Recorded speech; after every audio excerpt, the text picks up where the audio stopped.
আবুল সরকার আল্লাহ তাআলার সামনে যে বেয়াদবিমূলক আচরণ করেছে, যে শব্দ চয়ন করেছে, একে এমন শাস্তি দিতে হবে, দৃষ্টান্তমূলক শাস্তি দিতে হবে গোটা বিশ্বের সামনে, যাতে করে এর শাস্তি দেখে অন্য কোনো কুলাঙ্গার যেন ইসলাম নিয়ে, কোরআন নিয়ে, নবীকে নিয়ে, আল্লাহ তাআলাকে নিয়ে কোনো কটূক্তি করার সাহস না পায়। আমাদেরকে সাবধান থাকতে হবে, এটা আমাদের ইমানি দায়িত্ব, কর্তব্য। অনেক বড় বেয়াদবি করেছে, এই জন্য আমরা সরকারের কাছে আমাদের দাবি, ওকে যেন গোটা বিশ্বের সামনে যেন দৃষ্টান্তমূলক শাস্তি দেওয়া হয়।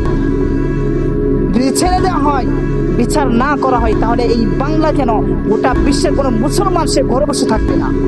আমরা সবকিছু সহ্য করতে পারি, কিন্তু যখন ইসলাম নিয়ে কেউ কটূক্তি করবে, আল্লাহ তাআলাকে নিয়ে কটূক্তি করবে, কোনো মুসলমান সে ঘরে বসে থাকতে পারবে না। তাই এক ফোঁটা রক্ত থাকতে সে কখনোই সে ঘরের মধ্যে বসে থাকবে না, বরং সে প্রতিবাদ করবে। তার জান যতক্ষণ পর্যন্ত থাকবে, ততক্ষণ পর্যন্ত এর প্রতিবাদ করেই যাবে।